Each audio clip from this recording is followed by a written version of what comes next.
ribbon for getting last place. Well, I think most importantly, if your feelings are hurt, here's a medal.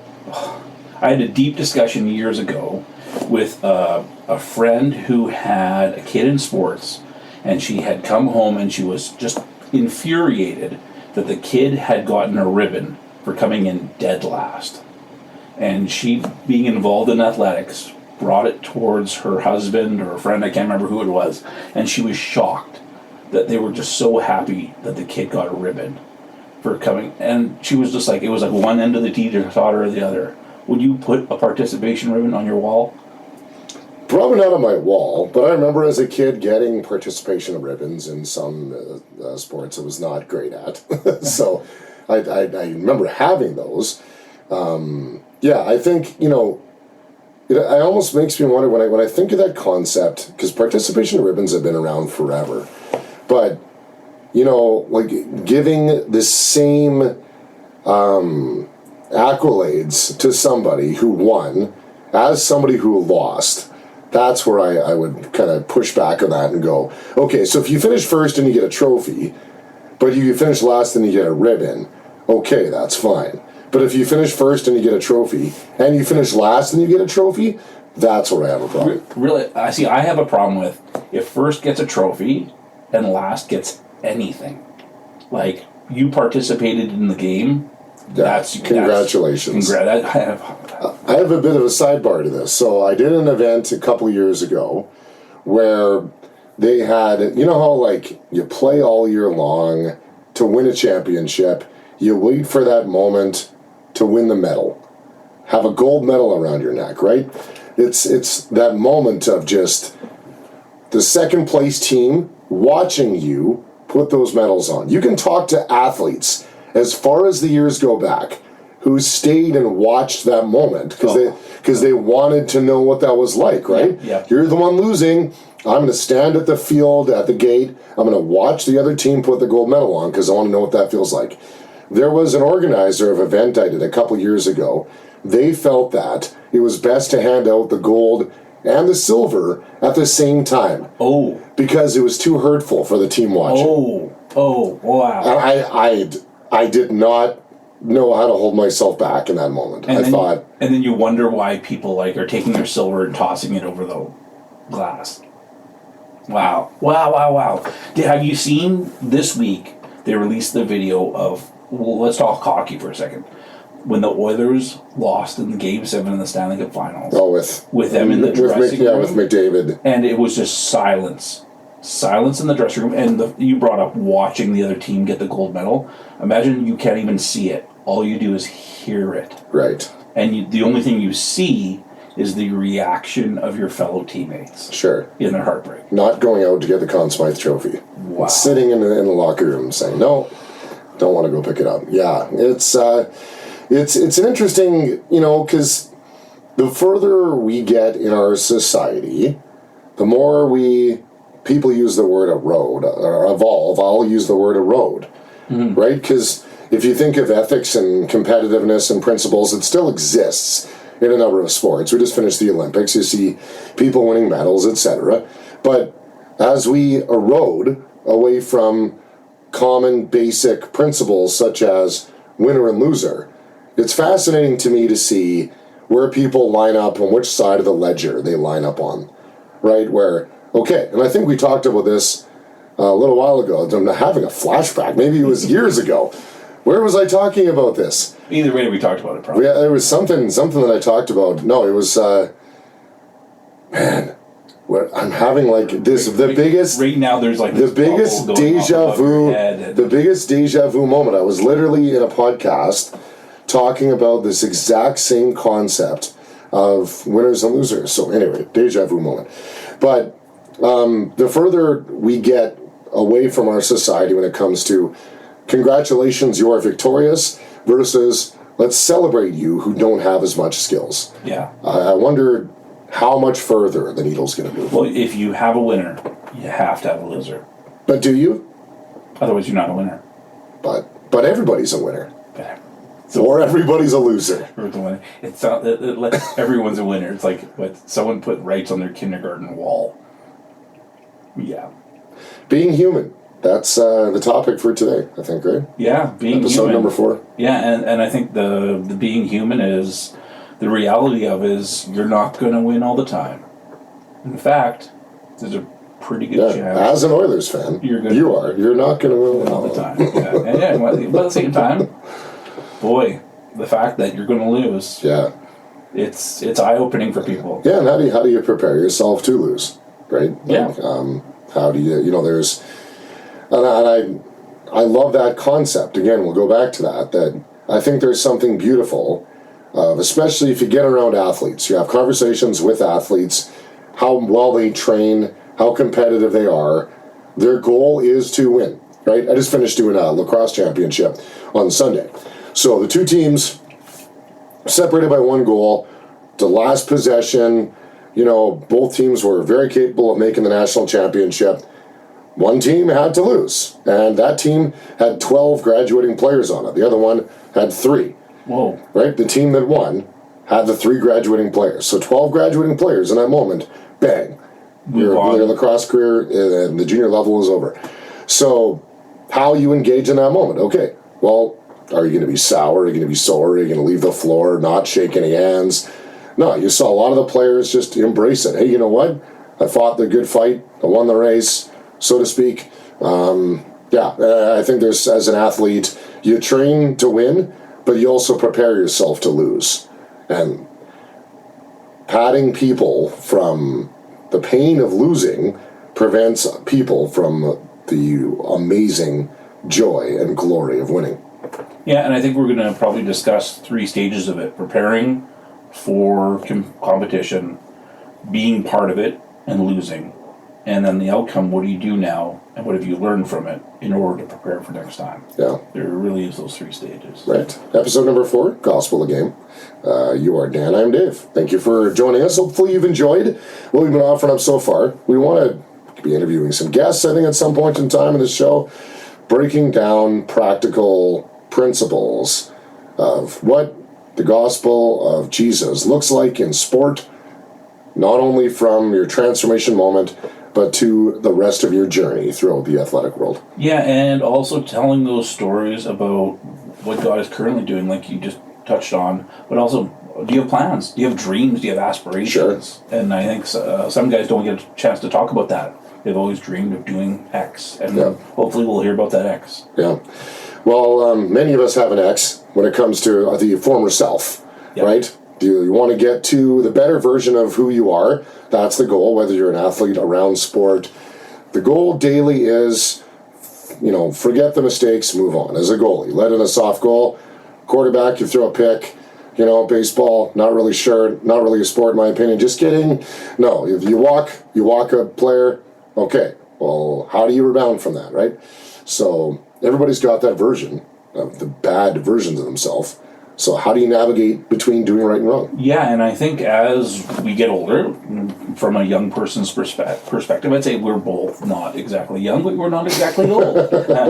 But when you think about it that way, a young person say, well, okay, I'm young in my career, I'm young in my sporting experience, I haven't made as many mistakes.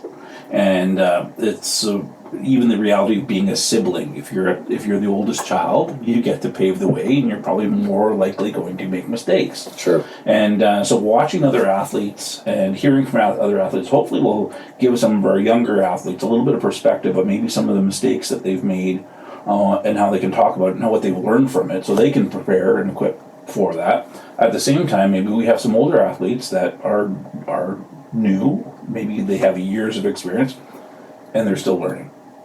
And that's kind of the mark, I think, one of the marks of a true athlete is someone who's always trying to get better.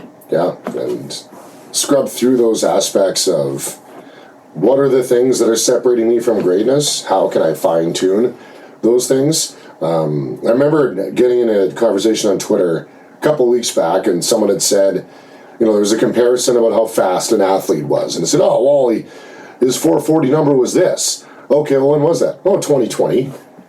Have you ever seen the videos? As a professional athlete. That's 4 years ago. Yeah. Have you ever seen the videos of the guys that say they can kick as good as an NFL kicker?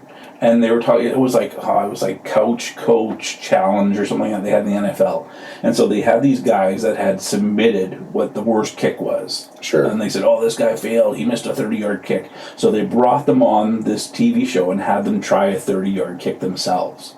And they said, "You were quoted by your friend saying, quote, I could do better than Sure. that." Yeah. And then you watch them absolutely fail and fall, and it's just absolutely brilliant. Yeah. But you're right. It's like, the reality of failing is there. And I think one of the things the bridge that we want to cross today is hearing maybe this discussion will make people think back and look back to maybe on some of their own experiences and that aren't brushed under the rug, or maybe they tried to. Sure. And those are the things that come out and impact them. I think of Patrick Stefan's goal, and that's my good buddy of mine, Peter Labardius, is the one that called that game where Stars go in, doink off the goalpost, no, out the other way. They ended up winning in a shootout, but that's up there for one of the most grandiose fails. And Saskatchewan Roughrider fans will love me bringing back the 2009 Grey Cup with the 13th man, one of the most epic fails in Canadian sports history. Yep. But yeah. Well, and not only the acknowledgement of it, but at the same time, all this stuff is memorable. You can do 1,000 great things, but that one thing that you do wrong, that goal from center ice, or that missed field goal, or that Al Montoya letting in a wrist shot from center against Belarus in the 2005 World Junior Championship, Team USA, when it was hosted in Grand Forks. Well, not that it just came randomly to my mind. Well, and even the pros make mistakes. I think this is good that you're mentioning things like this, because it's the best of the best even make mistakes. Sure. You don't have to be an amateur athlete. And I think, okay, let's flip that coin over. I've seen enough youth athletes that think that they are not going to make any mistakes. Sure. They never have, they never will, and they have to have this level of perfection in order to get anywhere. Right. And I think it's the exact opposite. The players that acknowledge their weaknesses, acknowledge the places where they have to improve, but also acknowledge that they are a work in progress. Let me ask you this. This is an interesting concept to me. The more I'm around athletes now, as I have been over the years in my career, is there more of a strive for perfectionism amongst youth compared to what there was years ago? You're obviously a father and have been raising kids for years. Do we see a heightened sense of people are afraid to make mistakes now compared to what it was years ago? Yeah, there's the pressure. There's a lot of pressure. I remember I was refereeing hockey. This was probably 20 years ago. I was refereeing hockey, and I remember it was a Tom Thumb game. It was like really young kids. Like Timbits? Timbits games. I think that'd be yeah. like the equivalent now. Yeah. I'm sure they're going to change that because someone's going to be offended with Timbits. Yeah, sure, yeah. But we're not talking about syrup here, so we should be fine. That's right, exactly. The goalie had let in the puck. Goal. Going to retrieve the puck from the net, and his defenseman skates by him and goes, "Don't worry, you don't have to cry. It was the referee's fault." And I was like, "What?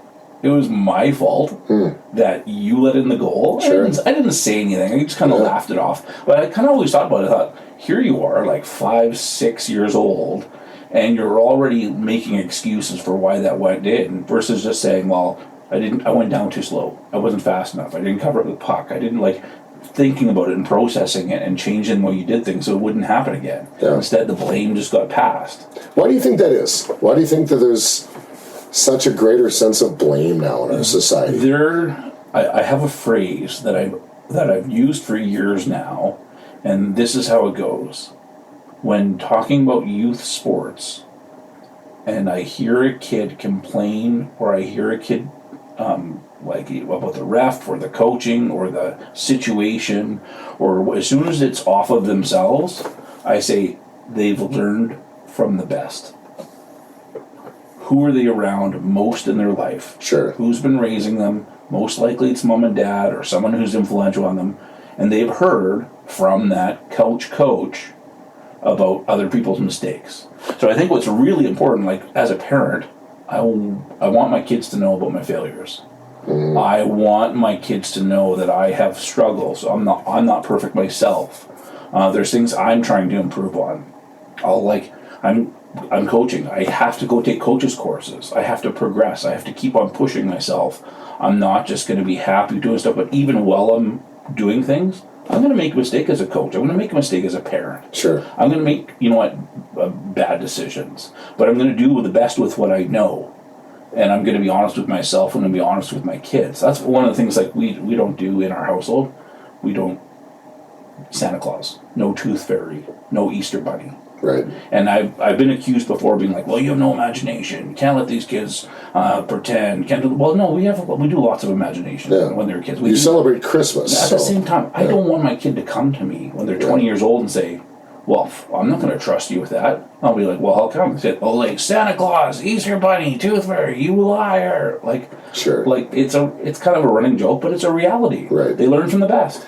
So to me, it's an interesting conversation because the further our society, and again, I'll go back to that term rather than evolves, erodes away from gospel type principles that maybe that we have grown up in, there's a theme to what you were saying, and I loved how you said, me as a coach, I will admit that I made a mistake, right? We're inundated in a world that has, you can get anything you want and you can have it customized and it's perfect. Order an outfit online, it ships to your doorstep. You don't like it, what do? You send it back, right? You order your skip the dishes, you don't like it, you send it back. You order your car, you don't like it, you can send it back. Humans aren't customizable. Humans are flawed and broken. And I think an important concept of understanding how to apply the gospel into your athletic journey is understanding that you are flawed, that you're going to make mistakes, but knowing how to be humble is where I was going with this, to be humble about it and go, you know what? Yeah, I own up to that. That was me. Hey, I put a pizza across the center of the ice in overtime and it went right up onto the bar. That's on me. Well, and I think we have to take 2 steps back here because people will say, well, what's wrong with a soft pass up to the middle of the ice? That might be what they know. And so they might not see it as a bad skill. Well, my coach, when I was younger, that's what we learned. Well, maybe because your coach wasn't knowledgeable, and so he said, move it up the middle. You skate to the middle of the ice. And that was their philosophy. Mm-hmm. So I think we have to kind of lay down and say, well, you know what, in life there's a measuring stick. And so that measuring stick is, because otherwise if there's no measuring stick, there is no right and wrong. Well, because I could come into your house and I could look at your kitchen and go, oh, why do you put your cups on the bottom counter?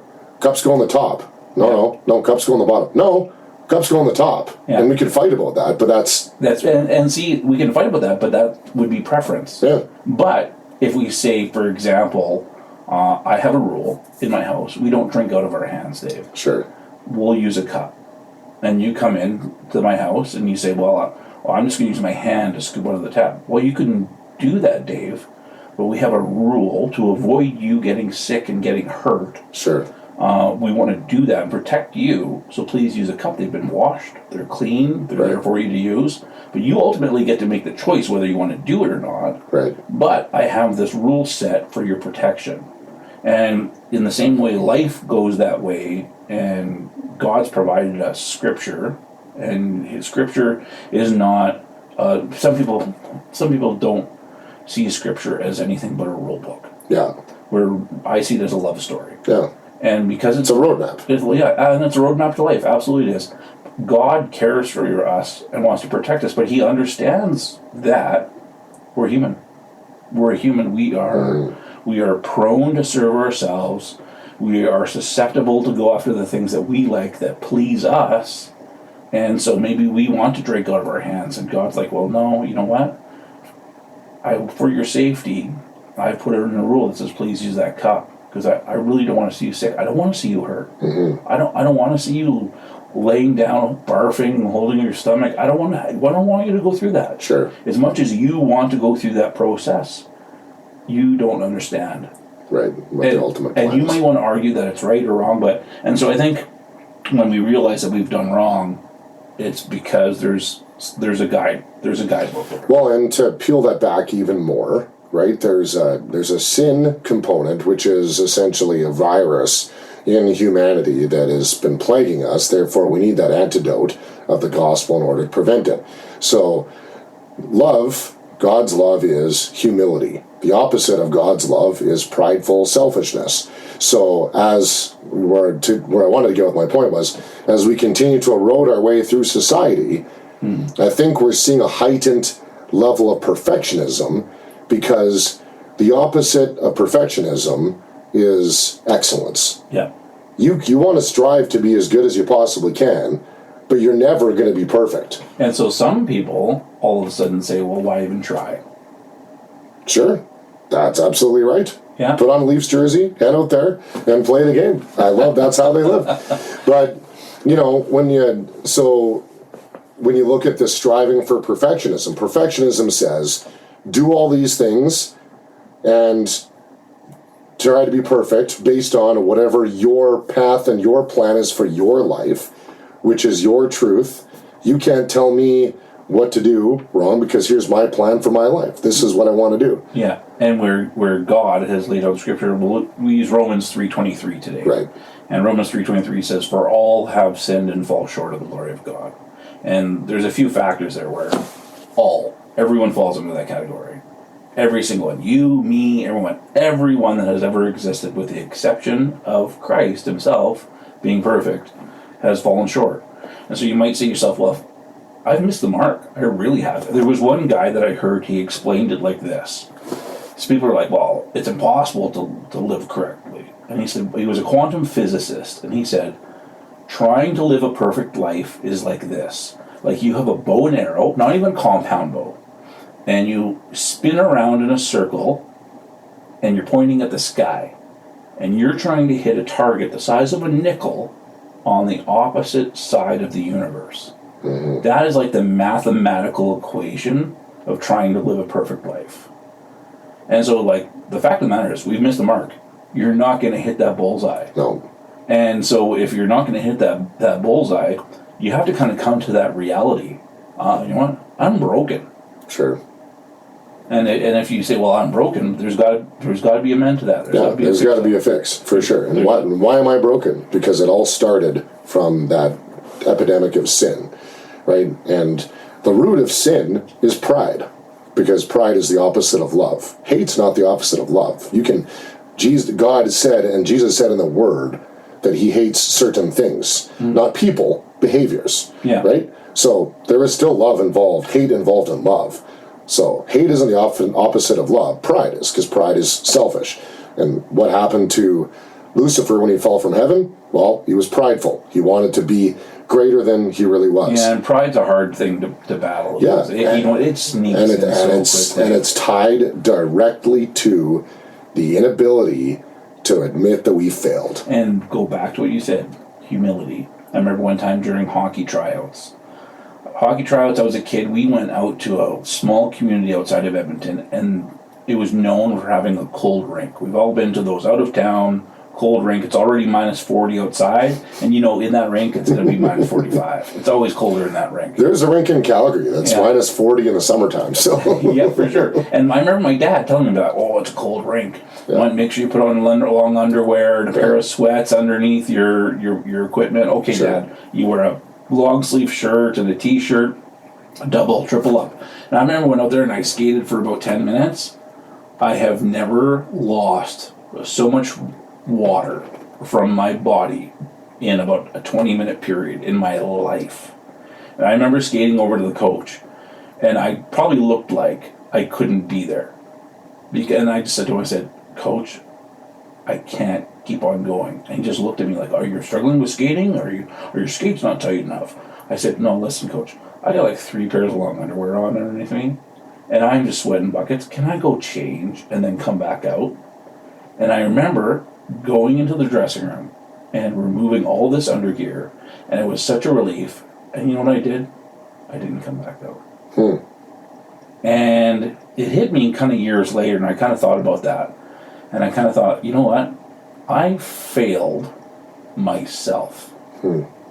Initially, I blamed my dad for having me put on all this stuff and for preparing me and for going, and he didn't know any better. Sure.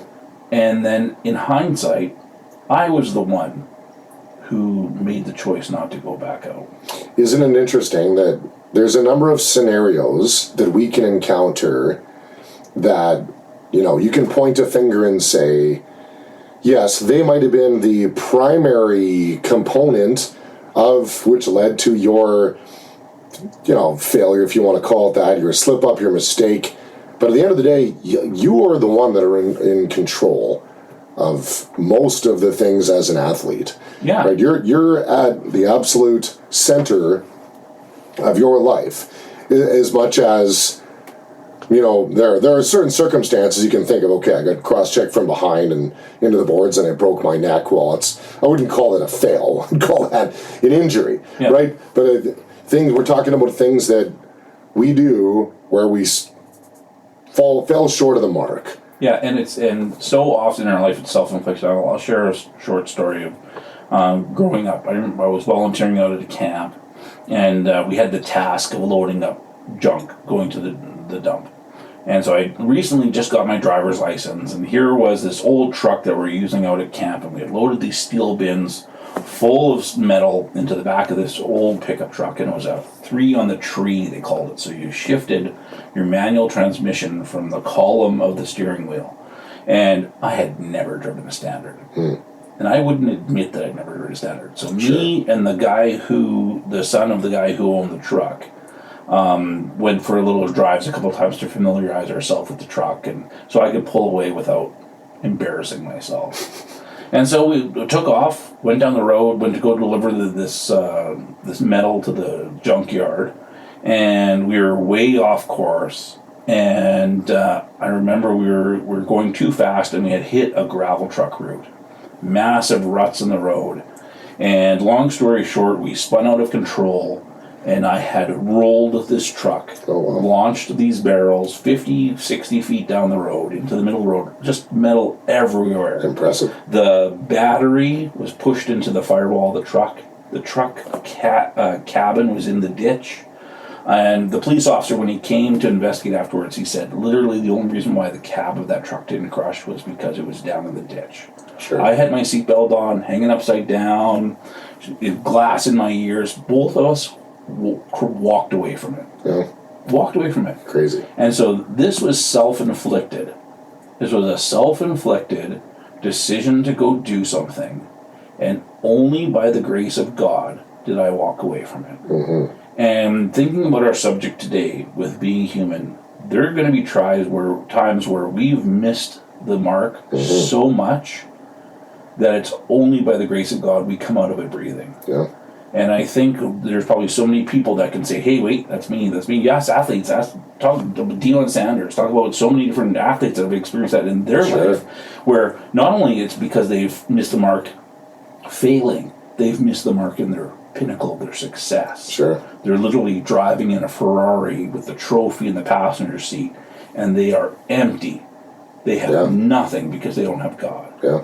And then you want to see miss the mark? They're in the exact same boat as the guy who's failed. Sure. Yeah, and you look at guys at the end of their career, we talked about this on an earlier show, that you can have all those things, and then once it's over, you don't have the rush of the crowd. You don't have the rush of the attention anymore. That's why guys will, guys, I say generally athletes, will then fall into temptation when it comes to substance abuse, because you're just looking for that high.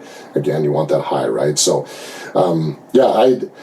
I think for me, my big takeaway from this episode, when I'm looking at the concept of missing the mark, striving for perfection for me has a big part of that, because as we talked about, we're in a society now that pushes people to be perfect. You'll never be perfect, right? Everything, the way that things are aligned in your house, the drapes will never be perfect. Sometimes you might spill something on it, right? Kitchen will never be perfect because there's going to be this or that there. Your life will never be perfect. Your career is never going to be perfect. You could be going on a breakaway and you break a stick, right? Or a leg. Yeah. You're a coach. You're 12 for 12 on the power play. You have a power play, and 3 seconds in, somebody else takes a penalty. It's 4-on-4. There's your perfect power play record, right? So I think perfection to me is something that we can't accomplish. It'll never be achievable. If we strive for excellence, which is the component of humility, which will give us the ability and grace to when we do miss the mark, realizing, wow, this is a learning experience, rather than trying to be perfect and then getting a participation ribbon going, hey, at least now I've had a ribbon or a medal at every event I've been to. Oh, yeah. I finished 19th, but I got a ribbon. I got 19 ribbons. Well, and you know what it comes down to, and this will be another episode, it's the difference between selfless and selfish. Yeah. Yeah, I could see as I hit that point in the middle of the show, you were like, whoop, put that one in the jar for next time. Not in this episode today, but it is a big difference, right? We can unpack that so much greater, because I really feel, honestly, and if you're an athlete listening to this, someone involved in athletics, the true measure of success and championship is literally translated down to the difference between selfless and selfish. Yeah, well said. Well said. We got some socials. People can find us, can't they? Mm-hmm. Yep. Gospel in the Game on Instagram and everywhere you can find your podcasts. Yeah, absolutely. Yeah, you just search away, find us, and more places coming around soon. And you're the X-Man, so you're the Twitter man. You're the Twitter. Well, I still call it Twitter. X-Man is way cool. Yeah, no, there's nothing cool about Marvel whatsoever. No, but I'm just. I'll make that clear. Twitter man. If you are older than 10 years old, you should not watch Marvel. Just kidding. Anybody out there brokenhearted? Quotation number. Yeah, right? I'm doing air quotes. But no, this has been an exciting project that we've kind of been able to get launched out here, and we hope to have guests in the future, which will be the desire to start unpacking some of those principles and concepts. And more than anything, hope you can be encouraged as you navigate this journey, intersecting two very important principles: how to apply the gospel into your game. Wonderful. I'm Dan Jamarski. With me, as always, Dave Dawson. Thanks very much. Cheers.